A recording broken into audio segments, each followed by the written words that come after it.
that one video I did that one time that nobody watched? Yeah, I'm going to do that again, and nobody's going to watch again. Today I want to talk about power scaling, but because I don't want to get into any excess arguments, I'm using characters that nobody has power scaled. And today we're talking about the Plastic Addict, TJOmega. TJOmega is a Transformers and Kamen Rider and just general miscellaneous toy reviewer, primarily known for his Plastic Addict series, where he plays up a character of himself as the angry video game nerd Transformer toys. I could have used a different comparison, but he probably wouldn't like that. But how powerful is this caricature? Well, let's get a few things straight off the bat. Number one, we will exclusively be talking about the characters of TJOmega and the Plastic Addict. Whenever I say anything, it is about the fictional characters and not the real man. I respect him as a content creator and a fellow Transformers fan, and I just want to have some fun discussing some of the skits and feats he's put into his series. So, anything I say, nothing to do with him himself as a person, just the characters he plays. Number 2, TJOmega is still creating content. I would recommend checking out some of his stuff if you happen to be a fan of Transformers and toy reviews. He's one of my favorites. Number 3, if TJOmega ever sees this video, this is fucking awkward, isn't it? Big fan, been around since the Titanium Soundwave review. Hi! And now let's start this by asking the question, is there a difference between the characters of TJOmega and the Plastic Addict?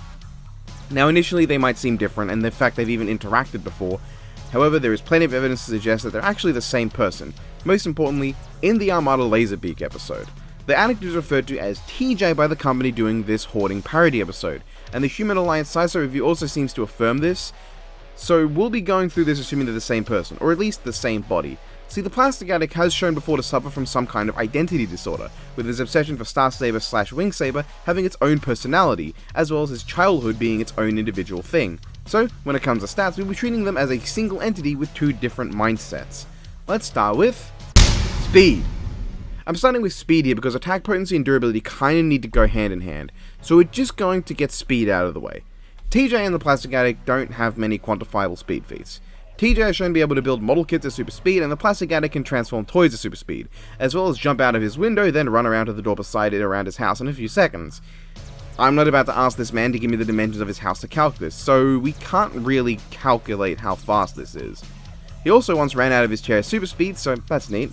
Arguably, his greatest speed feat, aside from this one that I can't scale them for reasons I'll explain in a moment, is his toys running out of camera between frames. As TJ generally has no trouble scaling to his own toys in terms of their speed, he should be roughly comparable in reaction speed, and you'd assume the reason why he couldn't stop them from running off this time is because there was so many of them. So the video is shot at 30 FPS according to Vegas, and they move in one frame, and the best measurement reference I can make is Hot Rod here because that's the only toy on screen that I own. So there's roughly 11 inches between Magnus here and the edge of the screen, and he made that distance in 1/30th of a second, which is a whole 8.458 meters per second, which is admittedly around over twice the average human running speed, so TJ is fast? As for this feat here, the issue is that while he's propelling this object, he's also propelling an object that's lighter than him. See, if he was producing enough energy to propel an object heavier than him, then he'd likely be able to scale to some degree, as with his own power he could propel himself faster than something heavier than himself. That's some common sense. But retracts is a little plastic bug, so in the same way you would not scale a cricket bowler to the speed of their own bowls, you would not scale them to retracts here. So as it is, the Plastic Addict does not have much for speed in terms of just raw feats or even much scaling. Strength and durability. Now in this regard, the two are interlinked. Let's talk about some TJOmega feats. Probably the most memorable to me is the aforementioned retracts feat. Now I've gotten help from a friend called Miguel, whose name I've absolutely mispronounced, thus providing undeniable evidence that I'm a terrible friend to have, and he calced the feat. Retract was sent flying at a speed of 3,133,450 meters per second, which, as I said, I don't think he scaled to in speed. But in terms of attack potency, the energy shown in this feat given Retract's mass is 252.3 tons of TNT, or around multi-city block level. And this is not necessarily an outlier.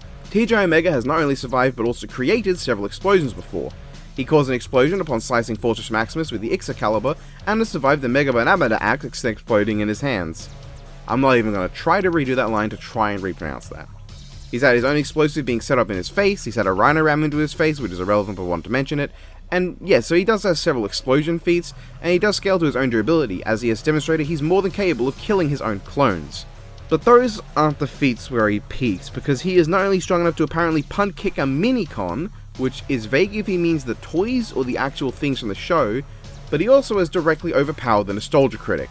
Now, the Nostalgia Critic is a weird character. He seems to get a buff from the Christmas spirit, enough to blow up planets, but normally is not portrayed as that powerful, or at least I haven't seen him to be. He is though capable of scaling to Masako X and Little Karibo, who did these feats of blowing up big chunks of the Earth just by landing, which would be equivalent to 1.4 petatons of TNT. Thank you to Fandom Falcon for calculating that one. This is, to my knowledge, the greatest feat the critic scales to, not involving a Christmas spirit amp. And that is potentially scaling to the angry video game nerd to the critic, who blew up a galaxy. That scaling is a bit more dubious given the critic is portrayed as weaker than the nerd to an extent, but this does come off as a casual feat from the nerd anyway. And that still would not necessarily be an outlier, because TJ himself has also got his own universal feat. Multiple in one video, where he survives the destruction of worlds, which are used in the context of Kamen Rider Decade. In Decade, these worlds refer to alternate universes, and TJ not only has a toy Kamen Rider Decade that directly scales to the Unicron toy that was destroying these worlds, he even survives the explosion of one of them in his face before he runs off to another world. This means it's very likely that TJ himself is capable of surviving universal obliteration, and his toys are more than capable of scaling to characters who can cause universal obliteration. Oh, also he survived the Super Saiyan 2 Kamehameha from Gohan, but that doesn't seem nearly as impressive now, does it? Anyway, that was the boring stat stuff. Let's talk about his abilities and arsenal, because that's what's fun with toy reviewers. What weird shit they've done with their toys. We're going to start this with his arsenal, because some of it is a bit redundant. When it comes to bladed weapons with nothing particularly special going on, he has all of these. The Energon Saber, which sliced Titanium Menasor in half, a regular arming sword we've never seen him use, an axe that could decapitate Energon Hotshot and could be sharpened into the next weapon, the Mega Dagabu, which blew up in his face.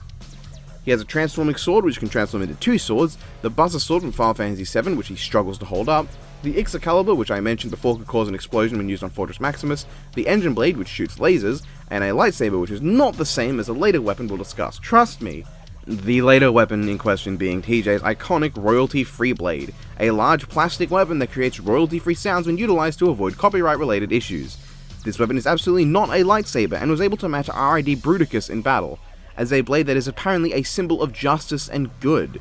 It's also the weapon that sent Retrax into the fucking stratosphere. In terms of ranged weaponry, he also has a few redundant ones. The Energon Blaster is a Nerf gun that can shoot 2 shots and knock toys over, 2 because his third dart doesn't work anymore, and also has a second handle that doesn't help at all. He has the Magnet Trigger, which he could use to one-shot a Dopont, a Portal Turret, which apparently shoots invisible bullets, but most impressively is his regular gun. While it does have the limitation in that it cannot shoot a fan-donated toy, it was capable of killing Sonic from Sonic Underground as well as the entire review, and was a genuine threat to the Nostalgia Critic, and could even kill the metaphysical representation of TJ's childhood. Somehow. But then we get his weird ones. Let's start with the non-sentient weapons, or at least the ones that have yet to show sentience, in no particular order. Energon Wing Saber is a piece of crap that looks really nice and can turn TJ invisible somehow, but being around it too long can deteriorate his mental state. Armada Hotshot is an iconic piece of crap that is a weapon of evil, and according to this comment, evil fighting evil can damage the fabric of space-time. Seeing as TJ has several weapons of evil, this doesn't seem like it'd be difficult for him to do.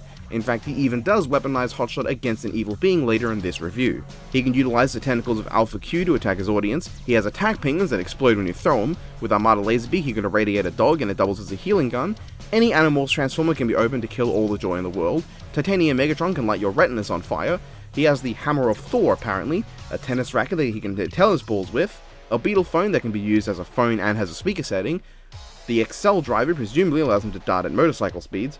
Pronounced Axel, not Axel. He has a Dopont memory that can make him both invisible and a giant T-Rex. With core metals, he can distort reality and summon slot machines and anything. He can use Alternity Convoy to shoot you in the past, present, and future simultaneously. Invisible Mirage is made of space-age technology that can coexist in the same physical space as other matter, but he broke it anyway. Kotobukiya Roll can become God Roll and summon lightning. He has a spinning table that he has a contract with that can spin. He can use the Astro Switch Kababalaba to also be a phone. The Ride Mushroom can do, nothing. With the bombs, he can blow shit up. With the Super Mushroom, he was able to greatly multiply the size of Prime Beast Hunter's Legion class Windrazor. He can control a TV with a game controller. He has an anagram solver that sells anagrams, a hairdryer that blows hot air, bug spray that can kill Navi, a computer so inept that sparks upon animating 6 Kremlings in one scene, a TV remote that can livestream the TV to the future, and a music player that can blast WhatsApp people so powerfully it can heal someone who got hit by a bus, and heal the bus as well. Additionally, with multiple Henshin belts, he can also summon these weapons and toys to him, including the likes of the Deca Driver and the Double Driver. As for the sentient ones, or at least the ones we know are sentient, Supreme Cheetor is weird. It can talk in reverse and clearly knew that it was talking in reverse, but it'd be hard to spin this into time manipulation as much as just saying the toy is really good at speaking backwards. SH Figuarts Dark Kabuto can cause explosions with its rider kicks. SH Figuarts Decade could embase wipe out Unicron who is destroying whole worlds. SH Figuarts Gohai can go Super Saiyan 2 and unleash a Kamehameha. SH Figuarts Kiva can turn into Emperor Kiva. SH Figuarts Gokai Red and Blue can destroy a toy Mumra and also blow it up. Beast Hunters Bumblebee and Cyberfire Bumblebee when together will cause bad things to happen, namely fire. And then there's the Riot Bucket. Reportedly the most powerful bucket in the universe, with its own jingle, contract, and ability to wield any henshin belt. Truly an icon. That's quite the arsenal, but even without it, he does have plenty of his own powers just physically, which we'll go into now. His most important and noteworthy ability is that he can seemingly summon any of his toys to him at will just on a whim. He summoned Energon Alpha Q's tentacles to fight for him, he conjured attack penguins that explode out of nowhere, he can seemingly summon an infinite stream of paper, he pulls a Beast Wars air razor out of nowhere, he materialized the Decepticon crustacean platoon in the air, and pulled a chainsaw out of God knows where. He's also shown the ability to resurrect after killing himself multiple times, and even without that he could heal from his retinas catching fire and his brain sparking within moments. He might have transmutation. He was able to swing an invisible hammer and somehow make Beast Wars 2 Silverbolt and Beast Wars Wolffang into Beast Wars original Silverbolt. He also turned his own other personality into a teddy bear, which might not count, but what most likely does though is that he could hypnotize himself into becoming a teddy bear, and seemingly undo that as well by the fact that he doesn't stay a teddy bear forever. He can transform by taking off his hat and going into robot mode. He can fight the intro sequence of his show, summon fire, he talks perfectly fine while staring at the camera eating food, he can produce a light with seemingly no equipment bright enough to see Universe Snowcat's colours, which according to him would require a light equivalent to the lumosity of a supernova to accomplish. He can casually hop between worlds to escape Unicron's wrath, he's fluent in both Japanese and Bat, he can see and transform an invisible toy, claims to be a Sith with force powers, he is so good at staring contests that he holds the record in staring contests against races that don't even have eyelids. He transformed McDonald's Lunchables by covering them and uncovering them. He can perfectly recreate the Mortal Kombat shot and make people in TV shows say what he wants them to say. He can make a pre-existing portal throw a character into the sun. He can change the properties of a laser tag gun so it turned what it shot into banana pudding. He can turn himself invisible without a toy. He claims to be able to eat people's souls. He can teleport between frames. And he can shit bricks, slap text letters on screen, survive the Metroid sucking the energy out of him, and can clone himself. Then there's the weird abilities. Yeah, I'm surprised I'm saying that at this point too. By clicking his teeth, he can turn on his car's left turn signal. Yes. He can use the power of Zen to summon the spirit of Wayne Gretzky. He is a master of martial arts, including Magic Style, Snake Style, and the Jelly Donut, and he used these skills to beat Ricky Steamboat to win himself a belt. He can use any of his phones to call 80s cartoon bullshit to help him out of any jam, and if that wasn't good enough, he has directly admitted to manipulating the plot of the shows he's on. He was able to turn an advertisement into a plot point, he killed the director of his own show, and he outright admitted that he was writing the plot explicitly. He also has this weird thing he did in the Minecraft LEGO review where either he could talk to himself through time, between the one playing with Legos and one playing with Minecraft, or he could clone himself on the fly. It's unclear, but both are technically consistent with what he has shown before. So yeah, that's a lot of abilities. Unfortunately though, we do have to talk about some weaknesses. And once again, I want to make it clear we're talking about the character and not the person, because we're going to talk about the mental state of the characters of TJOmega and the Plastic Addict. These apply to the characters, not the man. TJ seems to suffer from procrastination problems, playing Armada's PS2 game when he should be working. He also has really poor aim apparently, as he hit Titanium Menasor across the body when he meant to slice his head off. He is a hoarder who can't let go of his toys, he's too lazy to flick a switch to make a toy better, he was scared by several of his own toys for some reason and is absolutely terrified of USA Entertainment, he has a chronic inability to build even the simplest of model kits correctly, he gets easily addicted to pony shows to the point of taking away his will to do anything else, and he has a lack of imagination as he could not come up with any fun traps. His biggest weakness, however, seems to be his own greed and multiple personalities. TJ has regularly clashed with his own personalities before, most namely the difference in ideology between the Plastic Addict and TJOmega, as well as his childhood attempting to manipulate him. Though this rarely seems to get in his way, but it can crop up sometimes. He also has had his greed exploited to make him buy more products when he did not wish to. And that's kind of it. But we do need to talk about some lost media. Not every episode of TJTV is still available. Most importantly, a crossover he had with Shades. Now I'm fairly certain, but can't confirm, that he fights Shades in this, or most notably this demon version of him, wherein he dodges lightning and shit. But as this review can no longer be watched, I can't add it here in good conscience as I could be misremembering. If Shades has any feats on his channel, I do not have time to sit through all of this stuff to see where TJ would scale, but I doubt it'd be more than universal. TJ also has admitted that a skit in one of his videos would have involved two Transformers combining at an interval of space-time, which would add to the universal consistency as TJ would have remained alive for the next review. Alas, I cannot use that. So that was TJOmega / the Plastic Addict. His stat line and important hacks are listed on screen for all to see. Once again, I hope you enjoyed, and I recommend for fans of Transformers or Kamen Rider toy reviews to check out his content, or just fans of either in general. I've been following him for a long time, and while I was making this video, he started regularly uploading again. Meaning that yes, this took over 100 total days to research, write, and edit, meaning this is a time investment that I will not be making back in views or revenue, but fuck it, I will live.